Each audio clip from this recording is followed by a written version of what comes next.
Señor, dirígenos a llevar una vida conforme a tu corazón y a tu voluntad. Trae tu hablar, trae tu palabra esta noche, conforme a tu deseo y conforme a tu propósito. Ministra tú, Señor.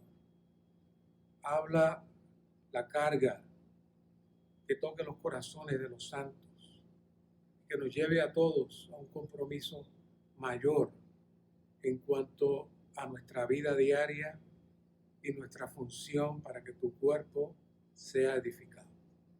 Gracias, Señor. Esta noche entramos al mensaje 4. Este mensaje es un mensaje muy interesante. Podemos decir que cada aspecto de este bosquejo, de este mensaje, se puede hacer un mensaje separado.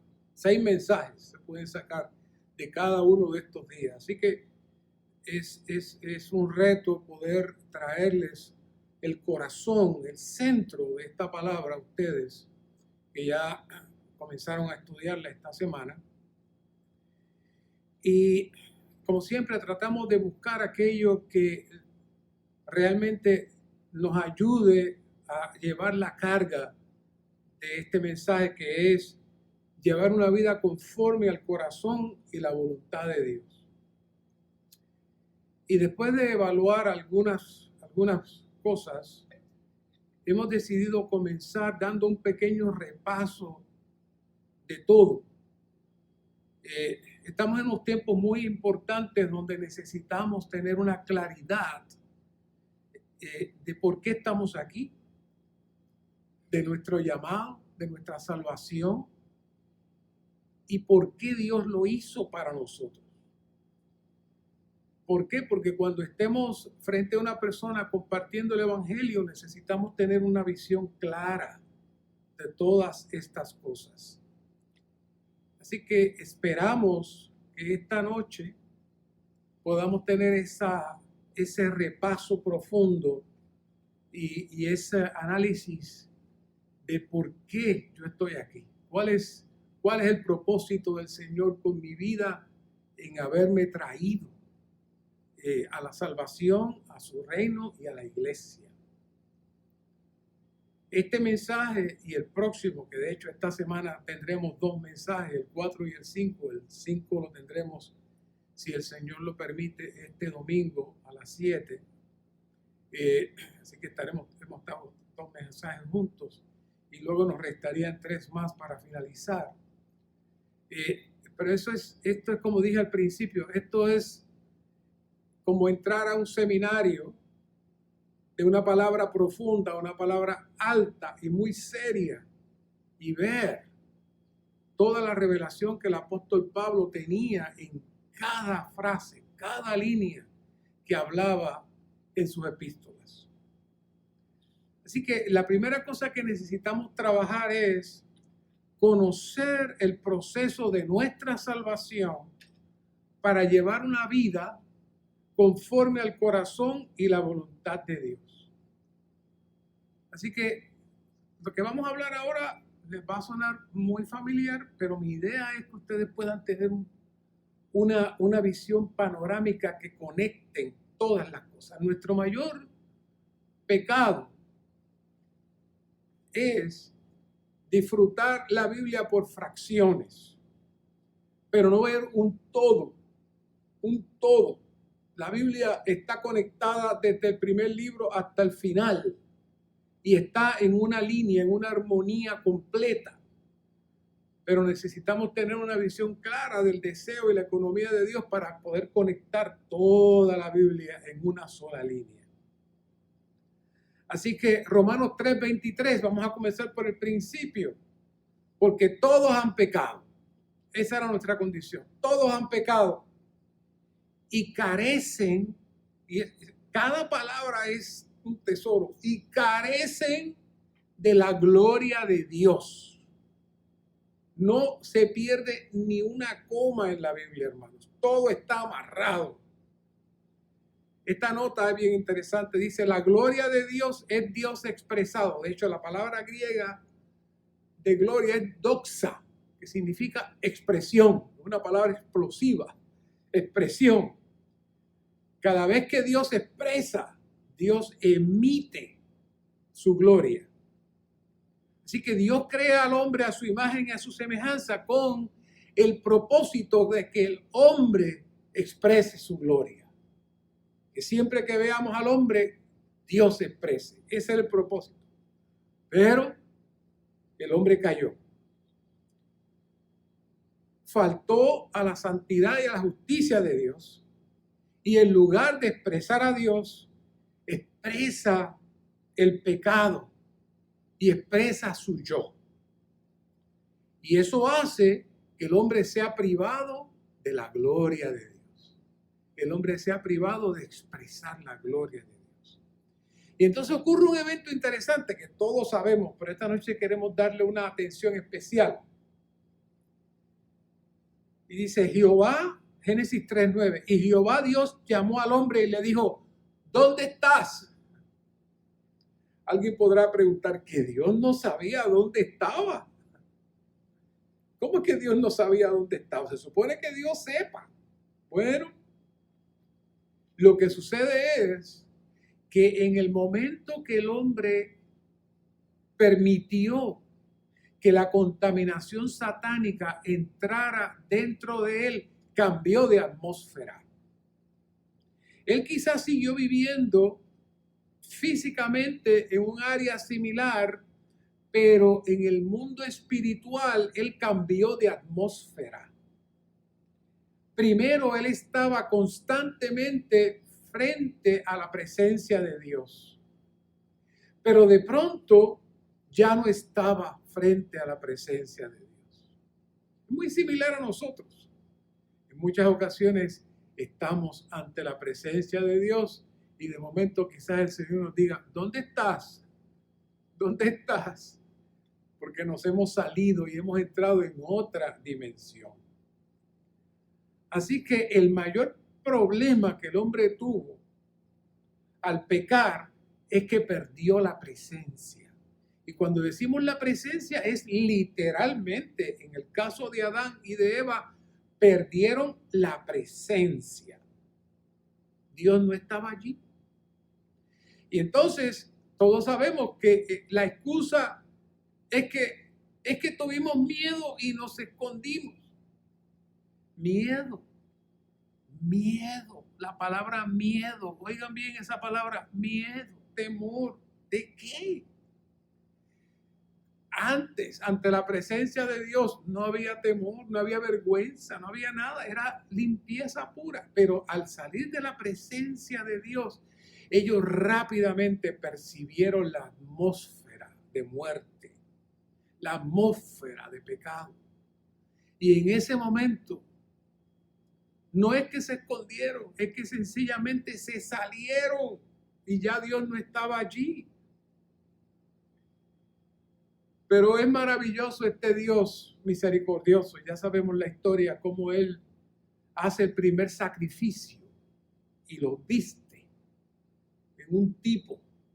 Y aunque no hay detalles en Génesis de esas primeras palabras y esa primera orientación que Dios le dio, definitivamente Dios le tuvo que mostrar a Adán que no lo iba a matar físicamente porque iba a sustituir su muerte con esas ovejas. Y que ellos necesitarían tener sacrificios constantes para evitar ser muertos físicamente. Y de ahí es que su hijo Abel sigue entonces criando ovejas, porque tenían una función de poder mantenerse por lo menos en contacto con Dios. Imagínense. Pero eso pasó, que sucedió que surgió entonces otro reino alterno, con seres humanos y un nuevo gobernante que procuraría imitar el propósito de Dios de tener representantes y un reino debajo de él. Esa era y es la condición del mundo hoy. No ha variado nada. todos los seres humanos que nacen en esta atmósfera fuera de Dios, alejados de Dios, y en donde tienen un amo que los domina, los subyuga y que les siembra en ellos su naturaleza y su expresión. Y lo vemos con los niños. Los niños pelean, los niños se enojan, los niños hacen de todo, rompen las cosas, son egoístas, son agresivos. ¿Quién le enseña eso a los niños? Es la naturaleza que está en ellos. Pero por el amor del Señor, porque el Señor nos ama, 2 Corintios 5:14 dice, porque el amor de Cristo nos constriñe, habiendo juzgado así que uno murió por todos, por consiguiente todos murieron. Así que Cristo, como dijo Juan, como el Cordero de Dios que quita el pecado del mundo, se sometió a una sentencia de muerte voluntaria para él morir y nosotros morir juntamente con él. Así que no teníamos que físicamente cumplir la sentencia de que todo el que pecare morirá, sino que el Señor entonces muere llevando nuestro pecado y nos sustituye. Nos sustituye.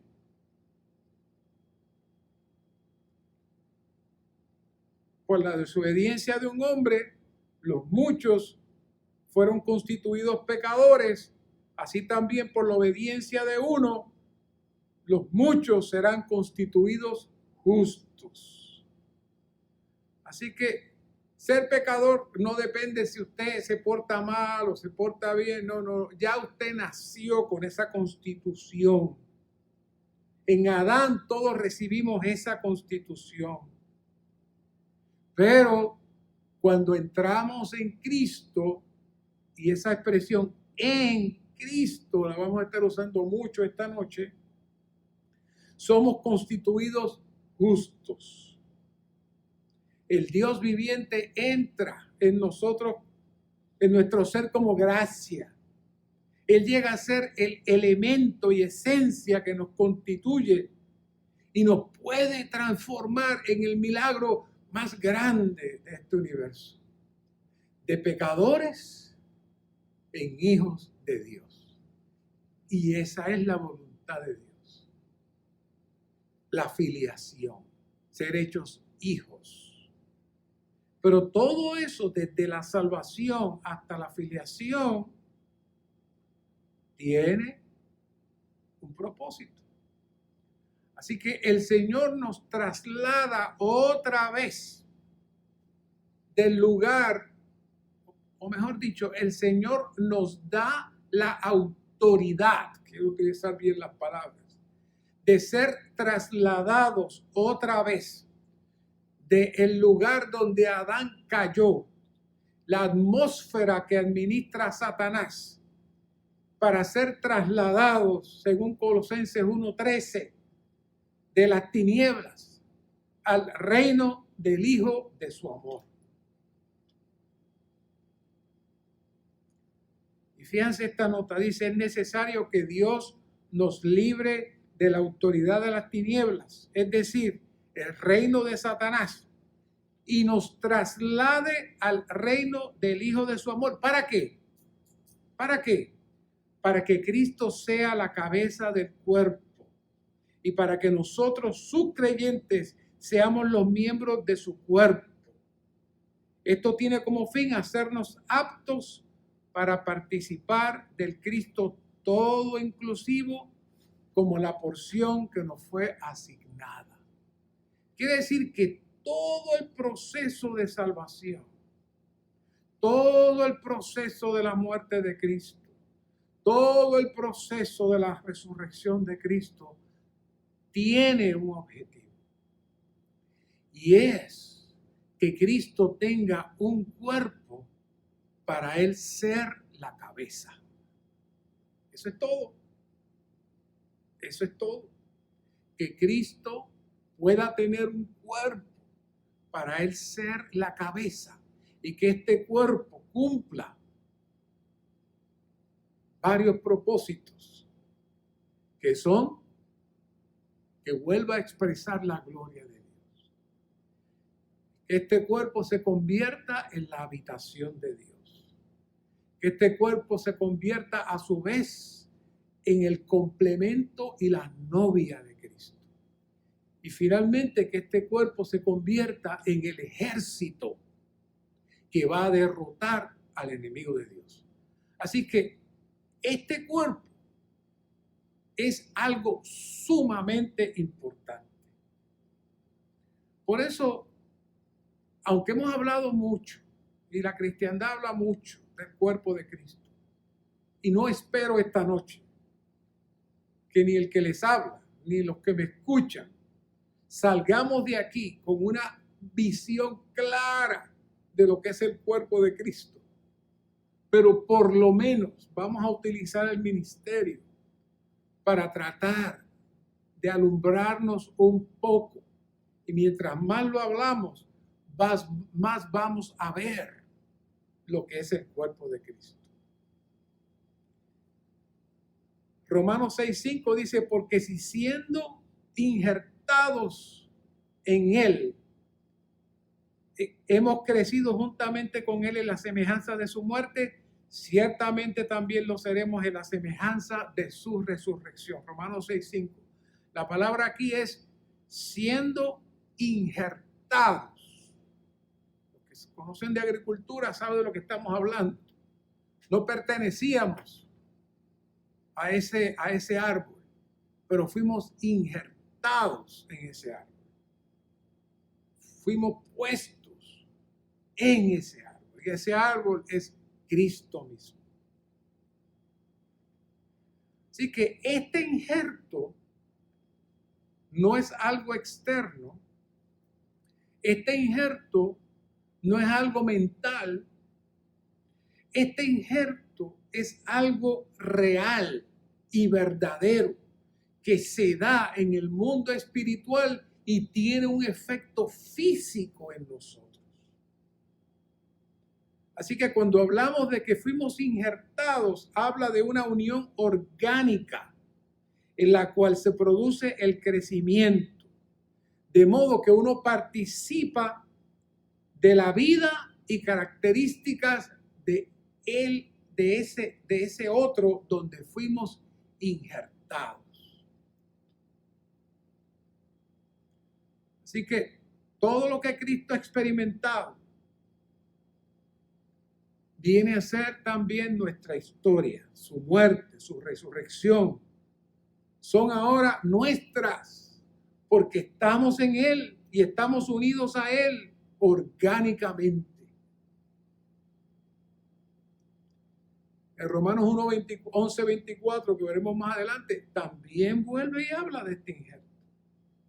Y este injerto, número 1, elimina todos nuestros elementos negativos. Número 2, resucita, saca hacia afuera nuestras facultades creadas por Dios y lleva nuestras facultades a un nivel más alto y satura todo nuestro ser hasta ser transformados. Así que, ¿qué es eso? Eso nos lleva a la revelación más alta de toda la Biblia. ¿Qué es? El cuerpo de Cristo. Todo lo que hemos hablado, todos los procesos que estamos hablando aquí tienen un solo objetivo: el cuerpo de Cristo.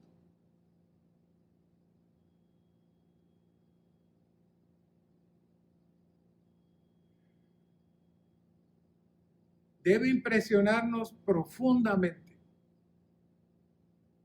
el hecho de que el producto final, el resultado final de todo este proyecto de Dios a través de todos los siglos va a generar y va a producir un producto final. ¿Qué es? El cuerpo de Cristo. Para que Cristo sea la cabeza. Lamentablemente este asunto ha sido sumamente descuidado en la cristiandad. Se habla mucho del cuerpo místico y se resuelve el asunto. Sí, todos pertenecemos a ese cuerpo místico de la Iglesia Universal Mística y ahí se resuelve el asunto. Pero en el recobro del Señor no podemos resolver el asunto de una manera mística. No, esto tiene una aplicación real, sólida y verdadera. Y de eso dependerá de que el Señor pueda realmente producir su cuerpo. De nuestra visión, nuestra vida y nuestra participación de este cuerpo va a definir si realmente nosotros vamos a ser instrumentos, como decían los hermanos, instrumentos dispensacionales. Es decir, que lleven a cabo el fluir de la carga de Dios para cumplir su propósito. Todo cuerpo viviente tiene vida. No importa lo que sea, tiene vida. Y todo cuerpo viviente en este universo que tiene vida es una sombra de la realidad. Y la sombra de esta realidad es el cuerpo de Cristo.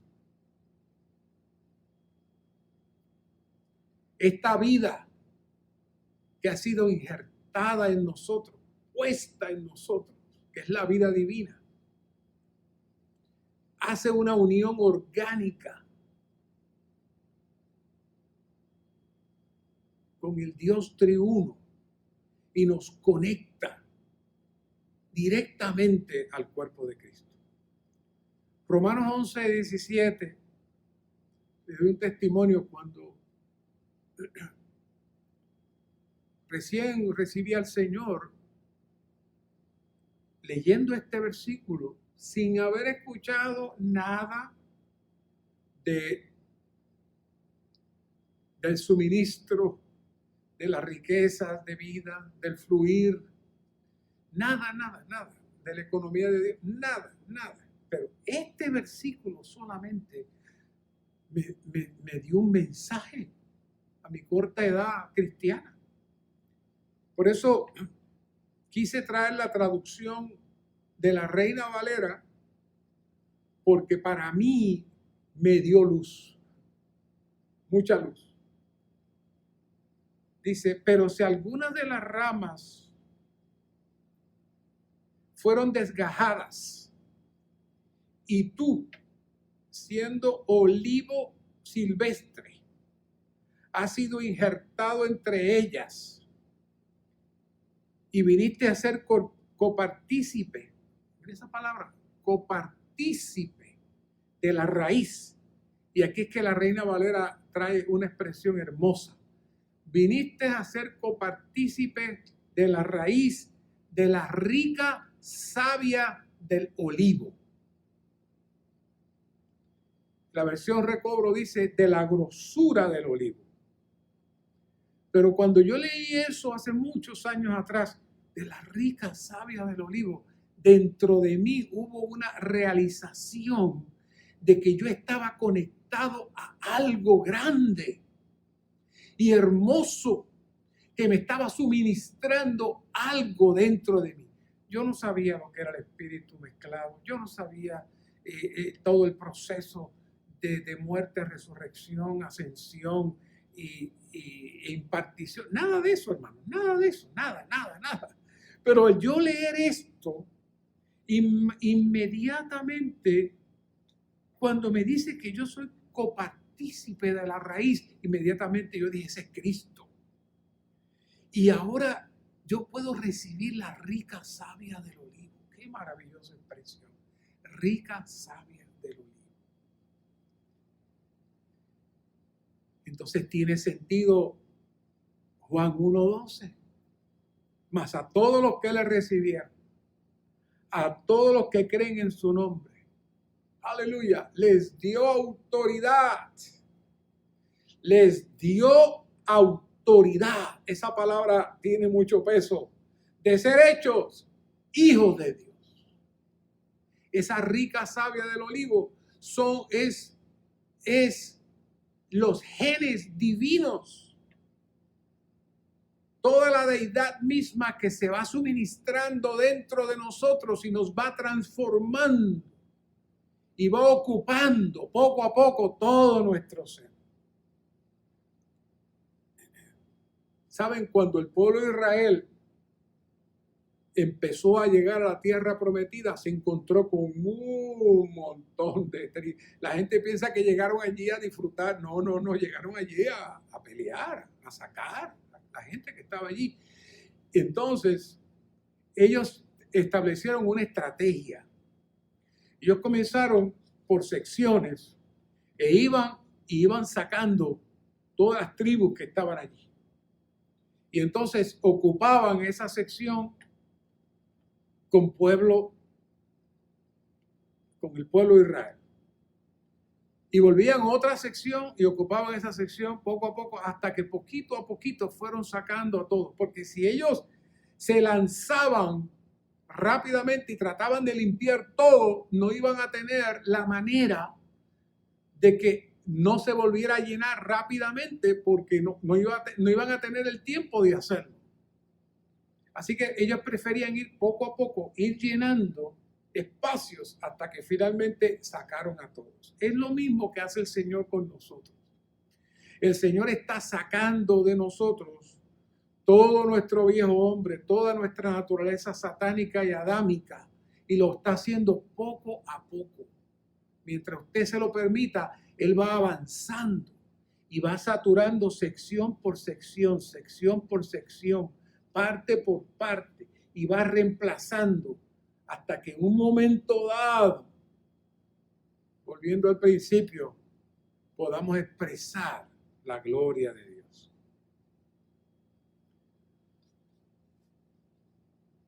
Pero fíjense que dije en Juan 1:12 que nos dio autoridad de ser hechos. Quiere decir que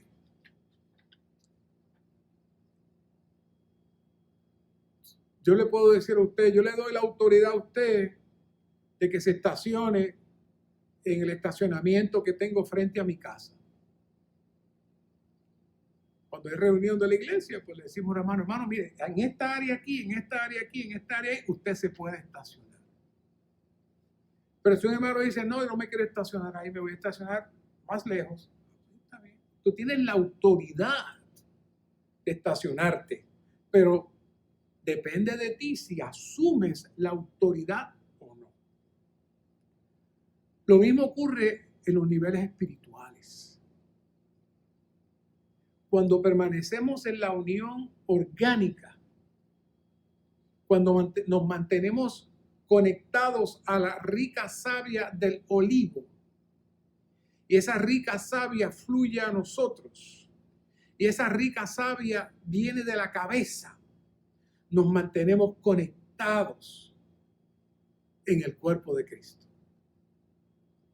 Pero cuando cortamos el suministro de la savia, en ese momento perdemos el fluir del cuerpo de Cristo.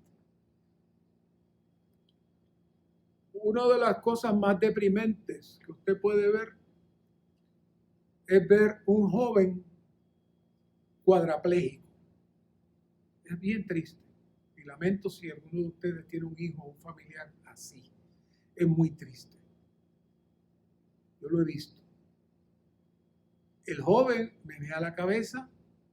El joven puede hablar hasta cierto punto. Está vivo. Pero no puede mover ninguna parte de su cuerpo porque no hay conexión entre su cuerpo y la cabeza. ¿Saben? Muchas veces así estamos. La cabeza, el cerebro está funcionando, pero no hay conexión con la cabeza. El cuerpo no tiene conexión con la cabeza. Y cuando cortamos el fluir de la savia, cuando cortamos el fluir de la vida divina en nosotros, aunque tenemos autoridad,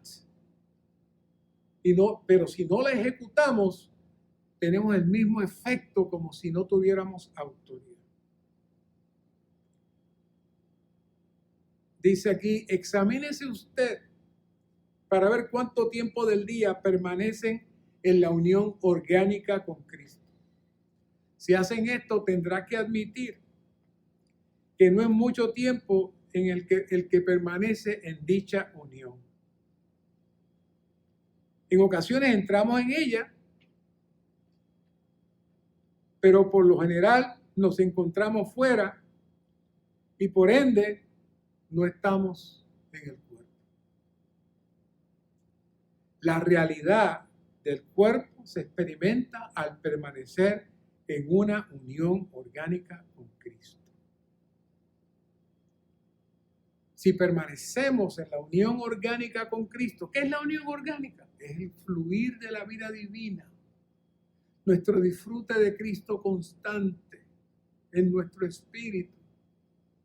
Ese fluir es el que nos mantiene en la cabeza y es el que nos transmite el rico suministro. Pero si no nos mantenemos en ese fluir constante, el cual fue ganado para nosotros y otorgado a nosotros, entonces nos habremos salido del cuerpo. En teoría seguimos siendo parte del cuerpo de Cristo, pero en la práctica estamos fuera del cuerpo. Estamos en otro ámbito donde el Señor nos dice, ¿dónde estás? No te veo, no te veo. Y este asunto del cuerpo de Cristo lo vemos muy grande. Y quizás estamos pensando en asuntos de la iglesia o asuntos del ministerio o asuntos del servicio. Pero el cuerpo de Cristo está conectado desde los elementos más pequeños hasta los elementos más grandes. Y los elementos más pequeños, y ya sabe lo que voy a decir, comienzan desde nuestra casa. Por eso el apóstol Pablo trae el asunto del cuerpo justamente hablándole a las esposas y a los esposos, porque vosotros sois el cuerpo de Cristo. En otras palabras, mucho cuidado con lo que hagan. Así que nuestro hogar sigue siendo el lugar de práctica y ejercicio para mantenernos en el cuerpo de Cristo. Es muy fácil estar en el cuerpo de Cristo en las reuniones, pero ahora hemos sido limitados. Tenemos que estar en nuestra casa para poder asistir a la reunión en nuestra casa. ¿Qué quiere decir eso? Que usted tiene que mantener el fluir de vida y el suplir del Espíritu. ¿Dónde? En su casa, desde su casa. Si hablamos a la ligera, si hablamos mal de los hermanos, si decimos cosas fuera del lugar, en ese momento Dios le dice, ¿dónde estás? No te veo, no te veo. Inmediatamente cambiamos de atmósfera. Por eso este asunto del cuerpo es bien serio, porque es algo mucho más grande y profundo de lo que nosotros podemos pensar. Todo nuestro vivir es un reflejo de nuestra unión orgánica con el cuerpo de Cristo. El cuerpo de Cristo no es una organización, no es ni siquiera una asamblea de hermanos que se quieren mucho, que se llevan bien, que no tienen problemas. No. Estamos unidos mediante una unión orgánica como el injerto que es puesto en esa rama y ahora está recibiendo el fluir de la vida. Solo podemos participar de la rica savia del olivo si nos mantenemos conectados a la rama mediante nuestro ejercicio constante de nuestro espíritu. Y aquí entramos al corazón de este tema, que precisamente es un corazón limpio delante del Señor. Un corazón limpio delante del Señor. Al salirnos del cuerpo, saltamos a nuestra mente e interrumpimos el fluir, no solamente de mí, yo interrumpo el fluir del cuerpo universal. Y saben, Dios está esperando por su novia,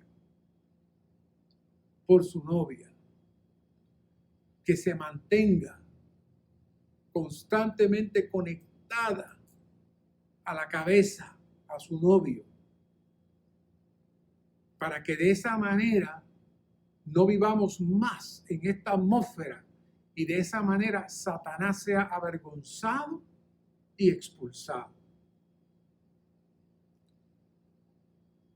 Definitivamente, cuando nos mantenemos en nuestra mente, en nuestras emociones, en nuestro yo, en nuestras discusiones, en nuestros argumentos, el cuerpo de Cristo se afecta. Pero al final, ¿saben quién es el que más se afecta? El miembro que se corta. A mí me pueden cortar la mano y yo voy a gritar y me va a doler y voy a soltar sangre, pero al final esta área de aquí se va a sanar. Pero ¿saben quién se va a afectar más? La mano que se separó del cuerpo. Así que espiritualmente, así de profundo y así de serio es este asunto del cuerpo de Cristo. Lamentablemente no asociamos nuestras acciones en nuestro hombre natural, no asociamos nuestros argumentos, no asociamos nuestra manera de ser, nuestras opiniones, no asociamos nada de eso con el cuerpo de Cristo. Pero sí, Dios lo asocia. Por eso necesitamos tener un corazón apropiado para poder vivir una vida conforme al corazón y la voluntad de Dios. Y vamos a hacer un pequeño repaso, especialmente los que han estado en el recobro del Señor por muchos años. Conocen muy bien lo que voy a estar hablando en estos momentos. Cuando hablamos del corazón, hablamos de 4 partes: mente, voluntad, emoción y conciencia. Así que, ¿qué es el corazón? El corazón no es una parte separada del alma y el espíritu, sino una composición de todas las partes del alma y de una parte del espíritu. Los que tienen el diagrama, ya mismo lo vamos a mirar. Consta de la mente, la voluntad, la emoción, más una parte del espíritu que es la conciencia. Así que en este diagrama podemos ver toda la composición: mente, voluntad, emoción, adentro está el espíritu, y ahí vemos la conciencia con una participación que está en el alma, pero también está en el espíritu. Todas esas cosas hablan del corazón.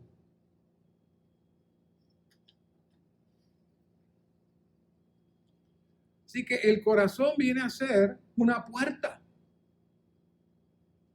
donde todo entra y todo sale. Todo entra y todo se mide por el corazón. Por eso el ministerio habla de un corazón psicológico. Dice, las actividades y movimientos de nuestro cuerpo físico dependen de nuestro corazón físico. De la misma manera, nuestro diario vivir depende de nuestro corazón psicológico. Esa terminología es muy interesante. La manera en que actuamos y nos comportamos depende de la clase de corazón psicológico que tenemos. Pero lamentablemente por la caída que tuvimos en Adán, nuestro corazón psicológico es corrupto y engañoso. Pronto entrarán en el entrenamiento de Jeremías, donde Jeremías 17:9 nos dice que nuestro corazón es más engañoso que todas las cosas y perverso. Inclusive una mejor traducción del hebreo diría incurable. Nuestro corazón es corrupto, es podrido, al grado de ser incurable. Así que esa es la condición de todos los que hemos descendido de Adán, que somos todos. Ahora, quería traerles un punto para que ustedes puedan ver la visión de cómo los antiguos sentían cuando hablaban de la palabra corazón. Hoy hay muchos conceptos de lo que es el corazón. Pero en la antigüedad, hermanos, cuando hablaban del corazón, ¿saben algo? En esos tiempos, tanto en el Antiguo como en el Nuevo Testamento, no habían MRI, no habían estudios científicos para estudiar el cerebro humano, no había psicología envuelta para analizar el ser humano. Así que de una manera espontánea, por la observación humana, de una manera espontánea, milagrosamente se va definiendo las actitudes, las expresiones, las manifestaciones del ser humano. ¿Y saben algo? Los antiguos pensaban que literalmente nuestro corazón tenía la capacidad de pensar, de razonar, de sentir todas las cosas. Ellos pensaban que ahí estaba, ahí. Ellos no pensaban que estaba aquí, ellos pensaban que estaba aquí. Por eso, cuando vamos a, y hagan vayan a una, cuando terminen de aquí, vayan a la versión King James en inglés. La versión Recobro traduce de una manera espectacular y elegante. Le llama las partes internas. Pero cuando uno lee en inglés, ¿sabe cómo le llaman a las partes internas? Guts.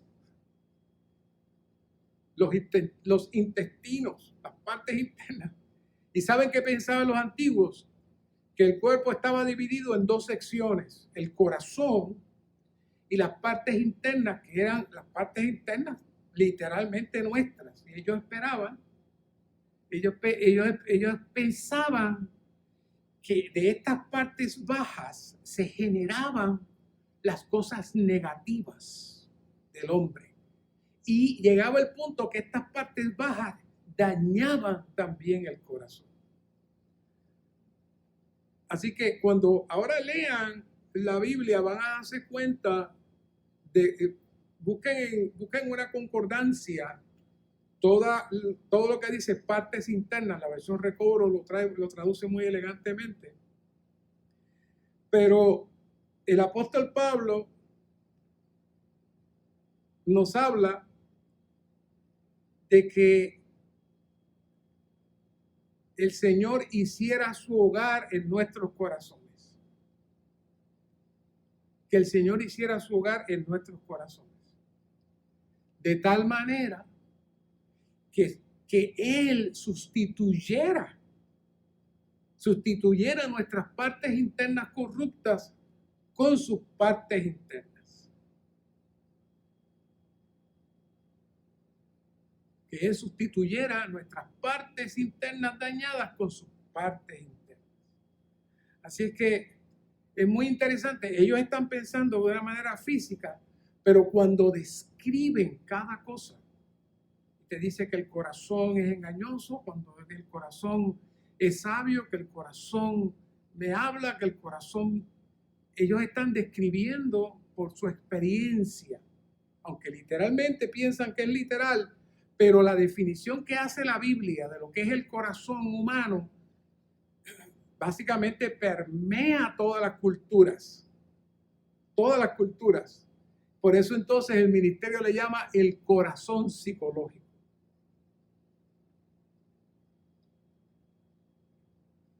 Y como el corazón es el centro de todas las cosas, donde se generan todas las cosas, en 2 Corintios 3:16 dice, pero cuando su corazón se vuelve al Señor, el velo es quitado.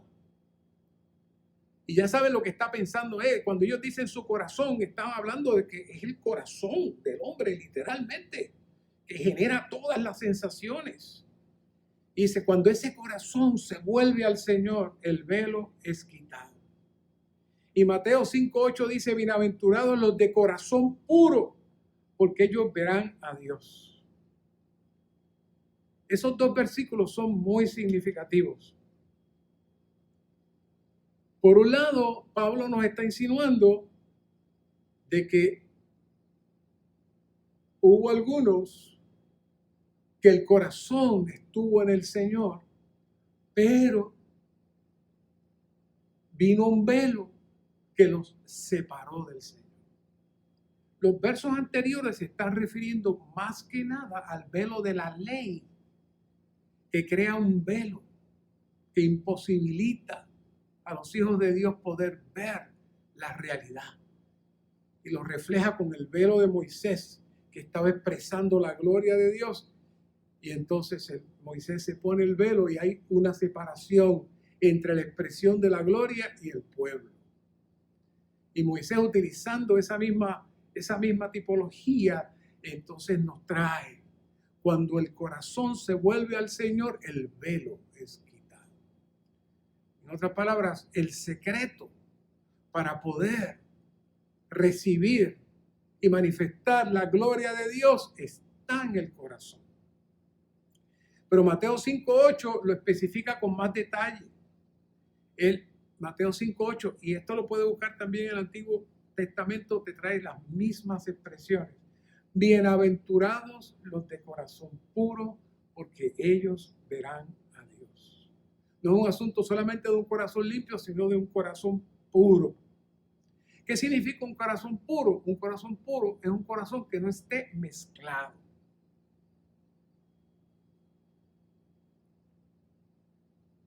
El gran problema de nosotros es que quizás pensamos que nuestro corazón no está tan mal.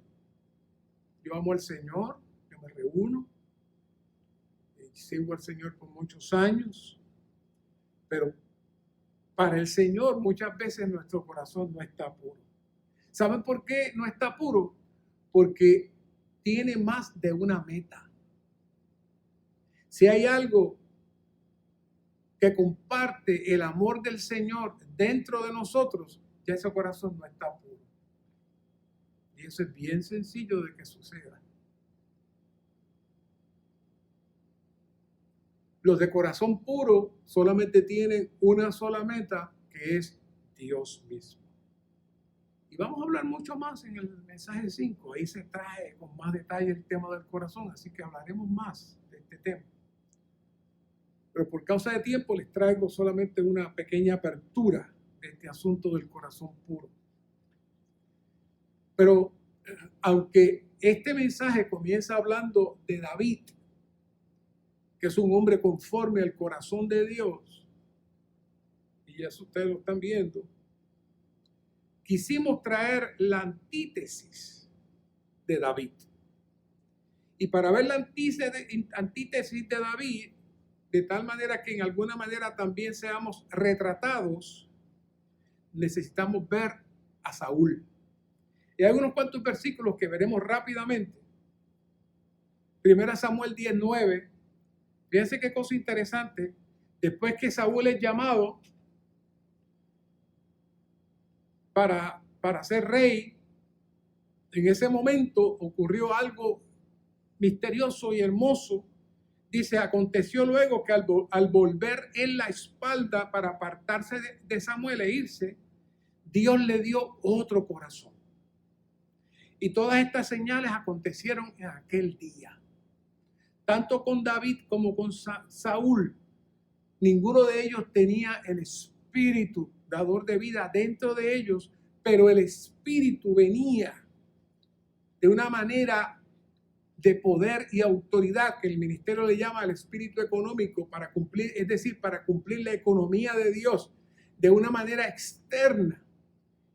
Y Saúl experimentó la presencia del Espíritu en su vida, que le causó un impacto y hubo un cambio en su vida. Pero, ¿qué sucedió? Una vez que ya se hace rey, una vez que comienza ya sus ejecutorias de administración y de rey, ocurren varias cosas que nos hablan un poco de su corazón. En el 13:12 dice, ocurrió que Samuel lo reprende porque Samuel venía de camino para presentar la batalla y ofrecer sacrificios a Dios por la batalla que iba a acontecer.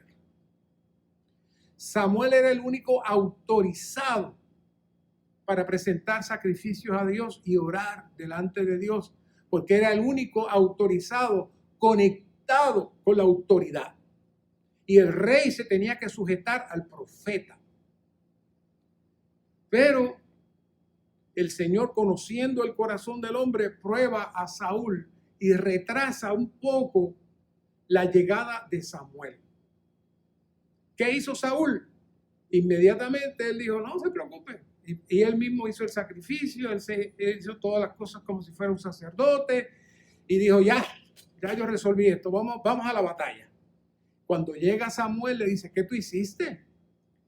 Y él le dice, es que me puse, me preocupé porque como tardaste. Y yo dije, bueno, yo no me voy a ir a la batalla sin haber implorado el favor de Jehová. Así que me esforcé para ofrecer el holocausto. En otras palabras, yo no tuve ninguna mala intención. Yo sencillamente quise acercarme a Jehová. No. Él retó la autoridad. Y él no valoró la autoridad. Y él no confió en lo que en el mandato del Señor. Quiere decir que tenía un corazón de rebelión dentro de él. Pero él lo trajo de una manera muy tranquila. No, yo me esforcé por presentarle sacrificio a Jehová, porque tenía que irme a la batalla sin orarle a Dios. No, eso fue un corazón mezclado. ¿Sabe qué le dice Samuel? Has obrado neciamente. Y eso le trajo consecuencias. Otro momento dice, los hombres de Israel estaban en apuros aquel día porque Saúl había hecho un juramento sobre el pueblo diciendo, maldito sea cualquiera que tome alimento antes de caer la noche, antes que me haya vengado de mis enemigos. Así que ninguno del pueblo probó alimento. ¿Sabe qué causó eso? Número uno, no dijo, no coman alimentos en nombre de Jehová para vengar los enemigos de Jehová. No. Mis enemigos. Esto es una batalla mía. Esto es un asunto mío. Y ustedes no van a comer nada hasta que peleemos esta batalla y me sirvan a mí. Ese era su corazón. Egoísta. No está pensando en Dios. No está pensando en el pueblo. Está pensando en él. Ese es un corazón impuro. Y entonces, ¿qué pasó? El pueblo se debilitó. Estaba muriéndose de hambre. No voy a entrar en la historia, pueden leerla ahí en esos versículos. El hijo de él, con mucha sabiduría de Dios, buscó el apoyo del Señor y logró debilitar el ejército enemigo y el pueblo logró vencerlo. Pero entonces cuando llegaron tenían tanta y tanta hambre que agarraron los animales con todo y sangre, no esperaron sacar la sangre y se los comieron y pecaron contra el Señor por causa de una decisión natural, de un corazón agresivo y sin visión de Saúl. Pero mira lo que él le dice entonces a Samuel: he pecado, he transgredido el mandamiento de Jehová y tus palabras. Y dice, porque temía el pueblo y obedecí la voz de ellos. Mentira. Ahí tenemos un corazón que se justifica que no admite cuando falla, cuando cae. Le está echando la culpa al pueblo de su falla. Ese es un corazón impuro. Ya saben, cuando en un momento dado, después de la batalla, de una batalla, después de que David derrotó a Sansón y empezó a hacer batallas, las mujeres comenzaron a cantar. Dice que David mataba 10,000, pero Saúl solamente miles. Y entonces él dice, se enojó Saúl en gran manera. ¿Qué era eso? Envidia. Un corazón lleno de envidia. Un corazón ¿qué? Impuro. ¿Saben cuál es la consecuencia? De ahí es que vemos que dice que un espíritu malo de parte de Dios vino con poder sobre Saúl. Y Saúl tenía la lanza, y cuando entraba ese espíritu malo, estaba David tocando la lira, y Saúl varias veces, cuando entró ese espíritu malo, le tiró la lanza a David para matarlo. ¿Saben, hermanos? Yo sé que han leído esto 1000 veces, muchos de ustedes desde que eran niños, pero hoy yo quiero darle este tono. Cuando nuestro corazón está impuro, permitimos que el enemigo del Señor entre a nosotros. Y lamentablemente también lanzamos la lanza a nuestra esposa, lanzamos la lanza a nuestros hijos, lanzamos la lanza a los hermanos de la iglesia. Igual. Cuando esas cosas acontecen en nuestro hombre natural, sale, es que nuestro corazón está impuro. Así que quiero tocar cuatro pasos para tratar con el corazón. Segunda de Corintios 3:16. Pero cuando el corazón se vuelve al Señor, el velo es quitado. Que el corazón se convierta al Señor, punto número 1.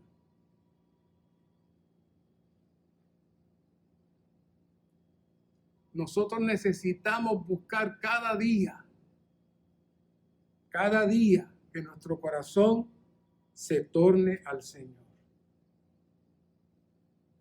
Dice el hermano Lee que cuando yo era joven casi todos los días oraba en 2 Corintios 3:16, Señor, haz que torne mi corazón a ti. Dice, esto funciona, haga esta oración. Antes de leer la palabra en la mañana, en primer lugar, torne su corazón al Señor. Dice, el velo será quitado y habrá luz. Es decir, cuando creamos conciencia y le decimos, Señor, que mi corazón se torne a ti. Todo lo que esté tornado hacia otro lugar, mi corazón, tórnalo a ti. Una oración constante de que el corazón se torne, comienza a tener efectos espirituales dentro de nosotros. Segundo paso, que nuestro corazón se convierta al Señor. Romanos 10, 9 y 10 dice, si creyeres en tu corazón y con corazón se cree, creer no es algo que se haga con el espíritu, la mente, ni la voluntad, sino con el corazón, dice el apóstol. Porque con el corazón se cree para justicia. Así que necesitamos ejercitar nuestro corazón para creer, a fin de cooperar con el Espíritu que mora en nuestro interior. Necesitamos orar, Señor, llévame a creer. Llévame a creer en tu palabra. Llévame a creer que todo lo que me acontece en mi vida diaria está en tus manos. Todas mis situaciones, todas mis circunstancias. Necesitamos ejercitar nuestro corazón para creer. Eso evitará que entre la duda en nuestro corazón y entren cosas que dañen nuestra vida. Nuestro corazón tiene que ser tratado cada día de mala conciencia.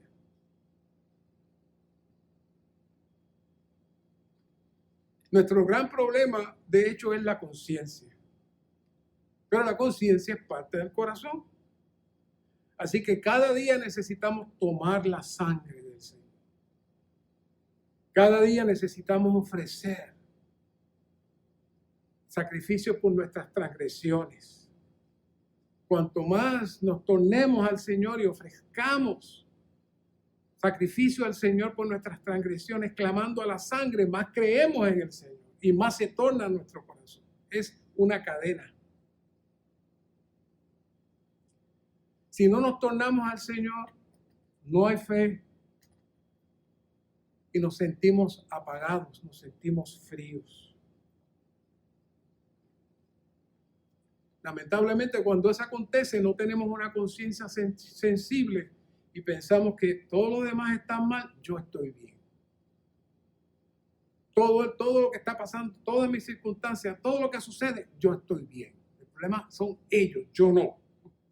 Pero cuando nos tornamos, cuando nuestro corazón se torna, entonces nos vemos nosotros mismos.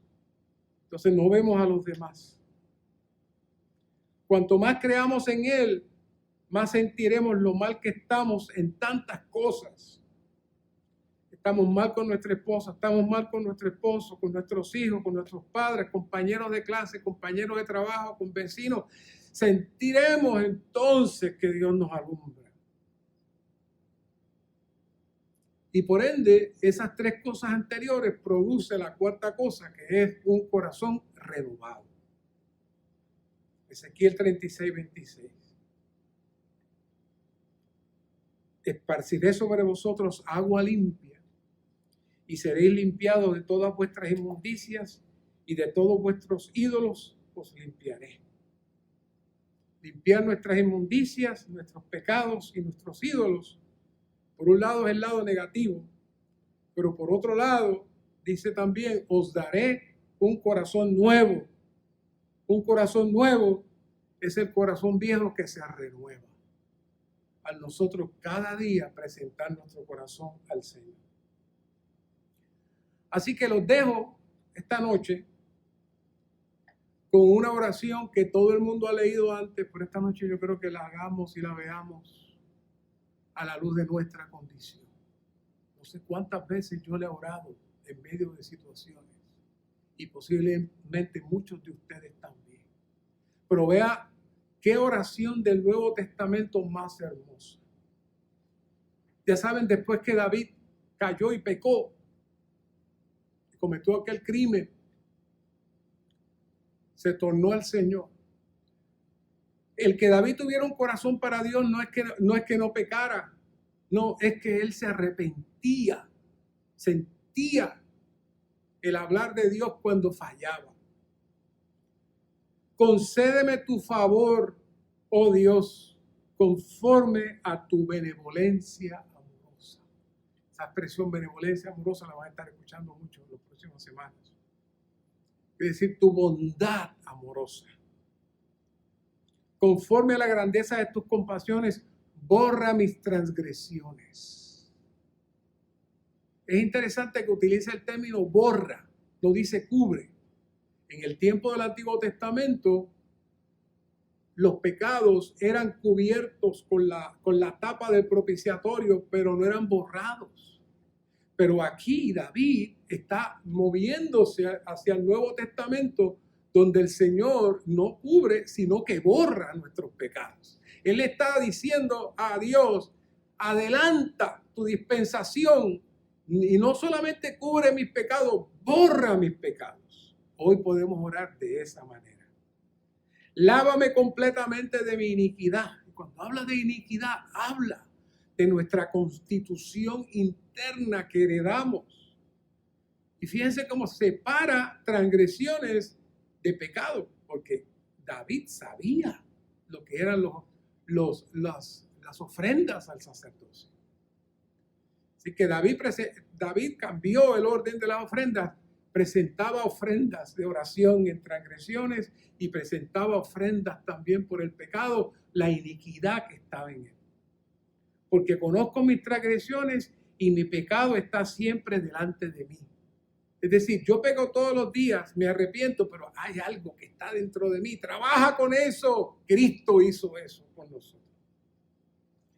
Contra ti solo he pecado y he hecho lo malo ante tus ojos. Por tanto, eres justo cuando hablas, eres irreprochable cuando juzgas. He aquí nací en iniquidad y en pecado me concibió mi madre. He aquí te deleitas en la verdad, en las partes internas. Ahí está hablando de las partes internas. Y en la parte escondida. Y ahí se refiere al Espíritu. Tú me harás conocer sabiduría. Purifícame de mi pecado con hisopo y quedaré limpio. Cristo vino a ser el instrumento de Dios para limpiarnos, para untar la sangre. ¿Saben? Cuando el pueblo de Israel iba a salir, buscaron hisopo, era un tipo de instrumento, un tipo de brocha, y lo utilizaban y lo mojaban y con eso pasaban la sangre. Cristo vino a ser el hisopo para pasar la sangre a nosotros.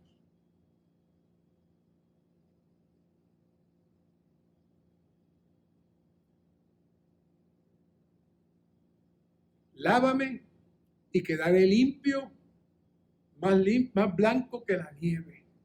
Eso fue lo que hizo el Señor. Para Dios estamos más blancos que la nieve. Hazme oír alegría y gozo para que exulten los huesos que has quebrado. Ahí está profetizando de Cristo mismo por otro lado. Esconde tu rostro de mis pecados y borra todas mis iniquidades. Crea en mí, oh Dios, un corazón limpio y renueva dentro de mí un espíritu firme. Ahí tocó al final las dos cosas más importantes. Un corazón limpio, un corazón puro y un espíritu ejercitado y libre.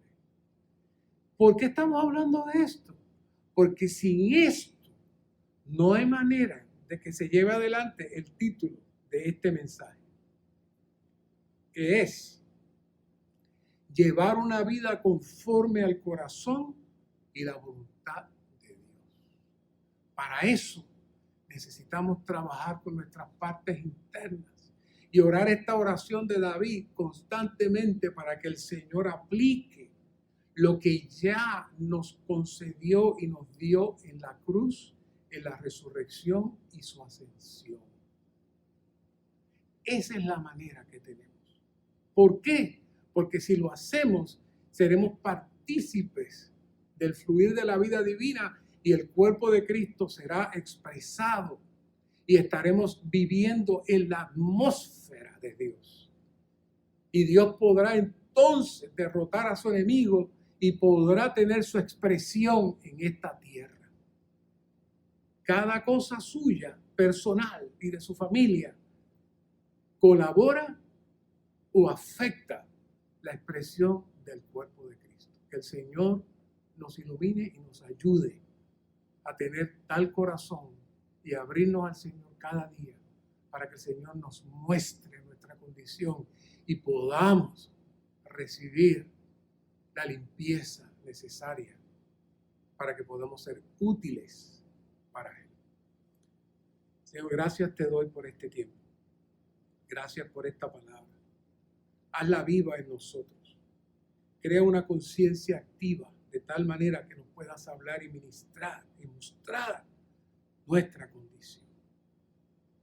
Solamente queremos cumplir tu voluntad para que tu cuerpo sea expresado, que estemos conectados a la cabeza para recibir el rico suministro, la rica savia del olivo.